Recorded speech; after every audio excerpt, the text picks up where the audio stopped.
Bismillahirrahmanirrahim. Alhamdulillahi rabbil alamin. Wassalatu wassalamu ala asyrafil anbiya'i wal mursalin Sayyidina Muhammadin wa ala alihi wa sahbihi ajma'in. Alhamdulillah, para jemaah dirahmati Allah Subhanahu wa taala. Pertama dan utama sekali kita memanjatkan kesyukuran kita kepada Allah dapat kita menyambung pengajian kitab Umdatus Salik karangan ahli Imam Ibn Naqib Al-Masri. Kita akan meneruskan insya-Allah pengajian daripada 2 minggu yang lepas. Minggu lepas kita tidak ada pengajian. Jadi kita masih berada di dalam fasal berkenaan dengan asnaf ini zakat. Bagaimana kita nak faham siapakah yang dimaksudkan ini dengan asnaf. Jadi insya-Allah kita melakukan sedikit ini ulang kaji daripada kitab. Kita akan mulakan insya-Allah dengan membicarakan tentang muallafatu qulubuhum. Siapa yang dimaksudkan dengan muallaf? Dalam bahasa kita panggil yakni muallaf. Maka ini saya telah terangkan dah 2 minggu yang lepas. Jadi sebagai rumusan kita mengatakan muallaf ini terbagi kepada beberapa bahagian. Bahagian yang pertama, ya, dan semua mereka adalah orang Islam, ya, bukan orang bukan Islam. Ada sebagian orang yang dia salah faham, dia menyangkakan boleh diberikan zakat kepada orang bukan Islam. Ini tidak dibolehkan. Dan penulis pertama sekali membicarakan tentang perkara ini. Fa in kanu kufaran lam yu'tau.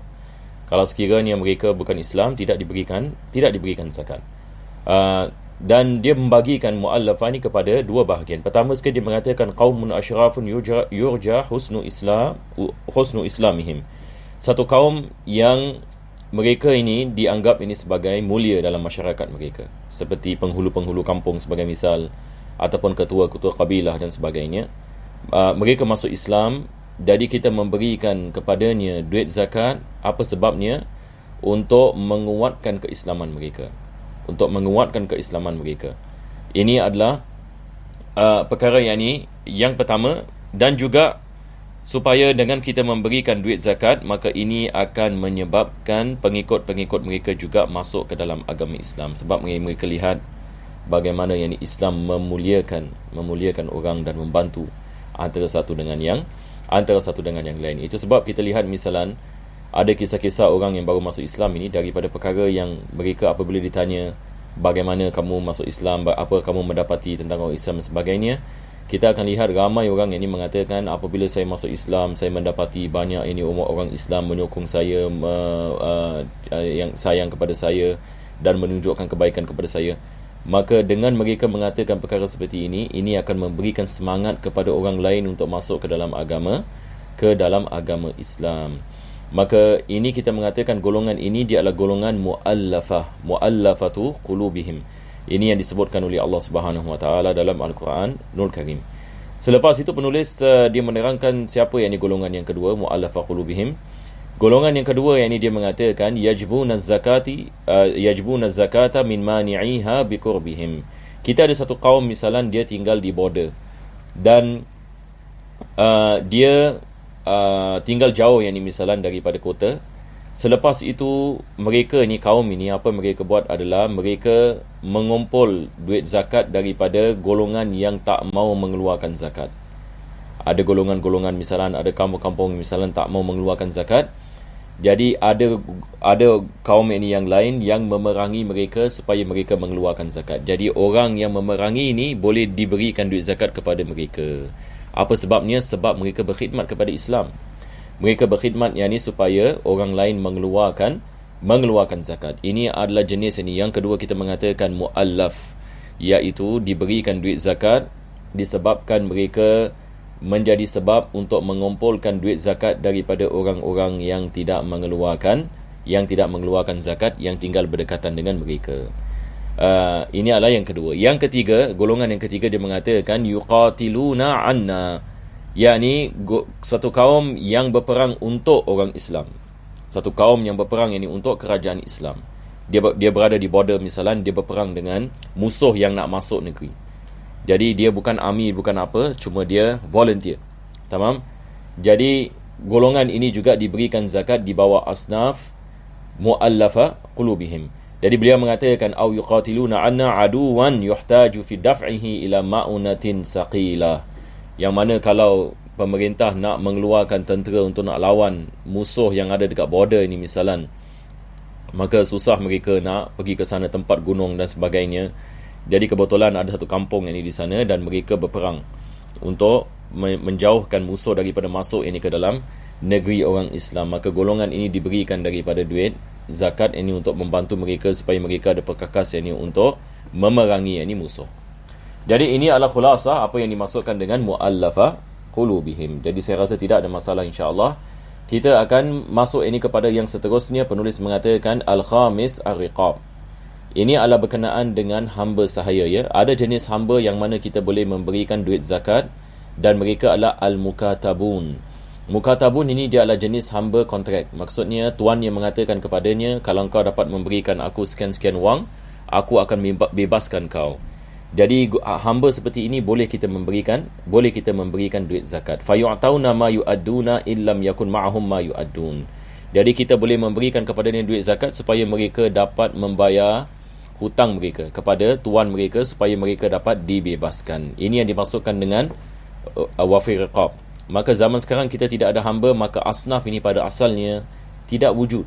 Asnaf ini pada asalnya tidak yani wujud. Jadi apabila kita berada dalam sebuah negeri, misalnya ini asnaf ini tidak wujud, maka kita mengeluarkannya daripada diwan, memberikan ini duit zakat. Jadi maksudnya kita lihat kepada asnaf yang wujud dalam negeri. Bukan maksudnya ini kita wajib nak kena ijtihad dan walau macam mana pun ini kita nak memastikan yakni kita memberikan yakni di bawah asnaf ini wa riqab, walaupun yakni hamba sahaya ini tidak wujud.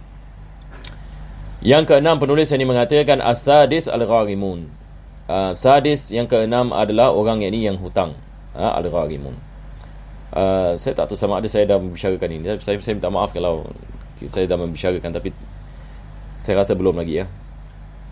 Penulis ini mengatakan fa'in rarima li islahin bi anistadana daina li taskini fitnati damin aw malin dufi'a ilaihi ma'al ghina. Satu orang ini dia hutang supaya dia nak selesaikan masalah pergaduhan, masalah peperangan, masalah pencurian. Yakni misalan dia hutang yakni kepada orang untuk membayar kepada fulan bin fulan supaya dia tidak melakukan pembunuhan, supaya dia tidak melakukan pencurian, berlaku pergaduhan misalan di antara dua kaum, maka dia membayar sikit sana sikit sini supaya mereka tidak bergaduh.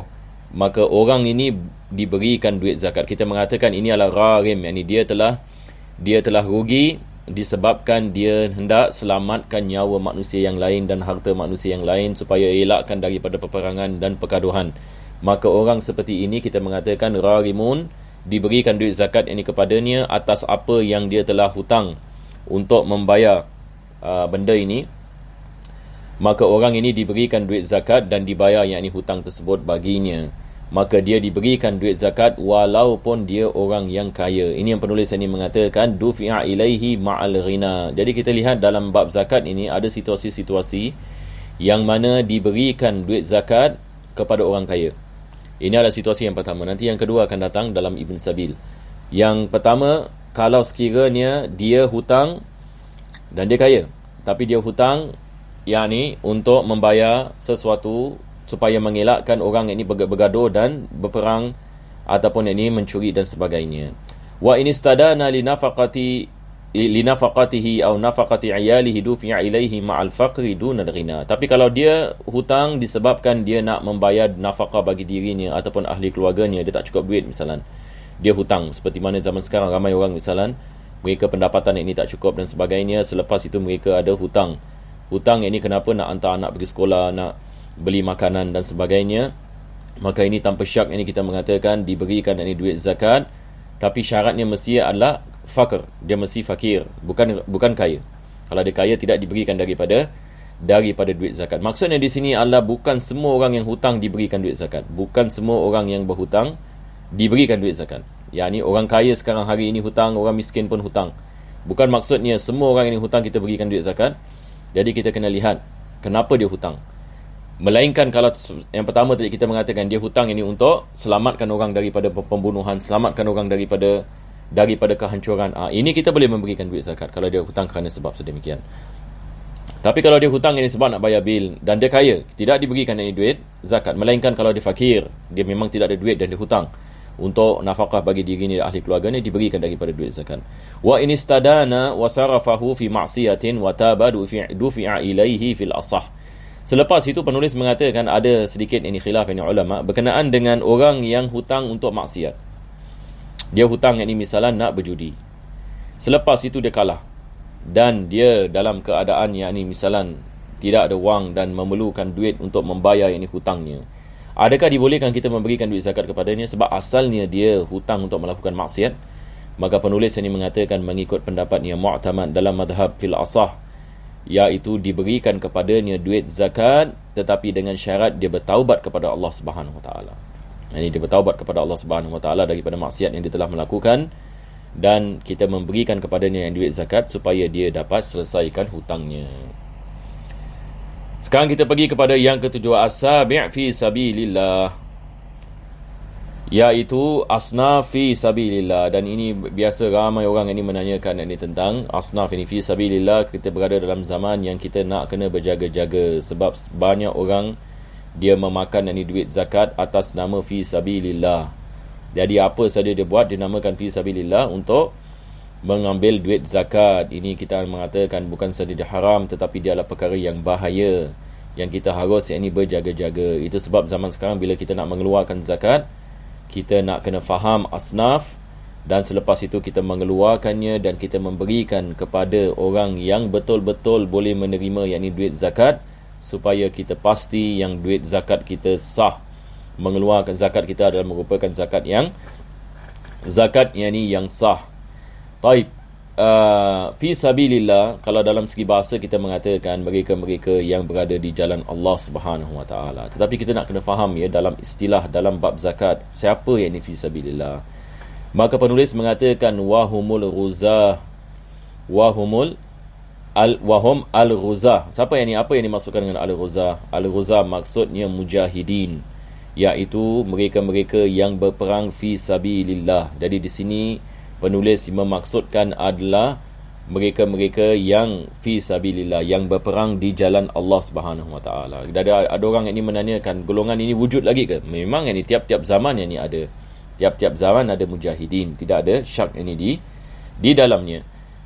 Cuma balik kepada negeri dengan negeri. Negeri kita tidak ada fi sabilillah. Kita tidak ada misalnya ni di sini apa kita mengatakan satu jamaah yang ni misalnya yang diasaskan yakni untuk yakni berjihad, yakni untuk melawan yakni musuh-musuh yang sedang yakni membunuh orang Islam ataupun sedang menghancurkan yakni umat Islam di negara lain dan sebagainya. Kita tidak ada. Maka fi sabilillah asnaf seperti wa fi riqab. Jadi wa fi riqab tadi kita mengatakan tidak ada, wa fi sabilillah yakni juga tidak, fi sabilillah juga yakni tidak ada. Berkenaan dengan Ibn Sabil nanti kita akan bicarakan. Ibn Sabil ini dia tak tentu. Kadang-kadang ada, kadang-kadang yakni tidak ada. Nanti kita akan bicarakan tentang yang ni Ibn Sabil. Tapi secara pasti apa yang kita ada adalah fakir, kita ada miskin, kita ada raghimun. Kita ada raghimun. Ini tiga yang biasa dalam tiap-tiap yang ni masyarakat yang ni di dunia ada yang ni tiga golongan ini. Dan Ibn Sabil pun kita ada, tapi seperti mana kita mengatakan dia kadang-kadang yang ni ada, kadang-kadang tidak ada. Balik ini kepada situasi. Jadi penulis mengatakan wahumul ghuzatul ladina la haqqa lahum fid diwan. Ini macam mana punya mujahidin ini? Penulis mengatakan mereka bukan mujahidin yang dibayar gaji oleh kerajaan. Mereka bukan army yang dibayar gaji. Tapi kalau mereka army yang dibayar gaji, tidak diberikan daripada duit zakat sebab mereka ada gaji. Jadi sebagai misal negeri kita ada army kan. Jadi army ini diberikan gaji. Jadi mereka training. Walaupun tak ada peperangan, mereka tetap akan mendapatkan gaji. Maka ini kita mengatakan fid diwan. Nama mereka ada dalam diwan, maksudnya mereka murtazaqah. Mereka diberikan gaji yang tertentu kepada mereka. Jadi golongan ini army tidak diberikan zakat. Tidak diberikan zakat. Jadi siapakah yang fi sabilillah ini? Siapakah asnaf ini fi sabilillah? Mereka-mereka yang volunteer, maksudnya nama mereka bukan dalam diwan. Mereka bukan daripada army personnel, tetapi mereka adalah orang biasa yang volunteer untuk berjihad ini fi sabilillah. Maka golongan ini yang dimaksudkan dengan al-ghuzah.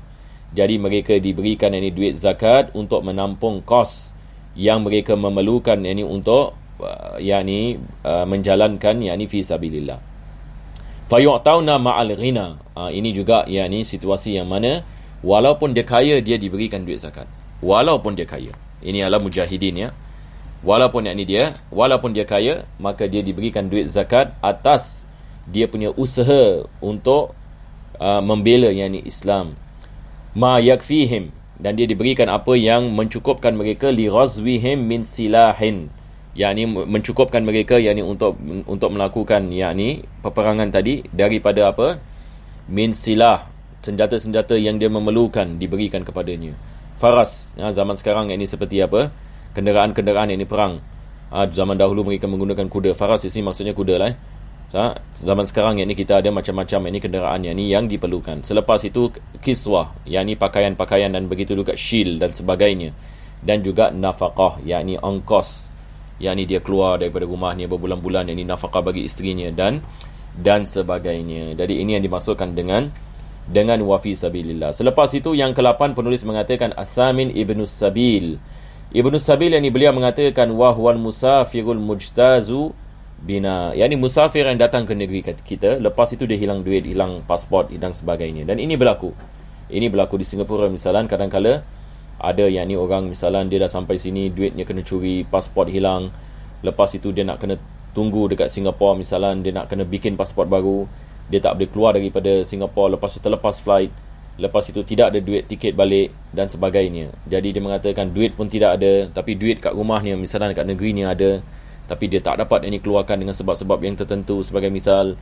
Maka orang seperti ini adalah Ibnus Sabil walaupun dia kaya.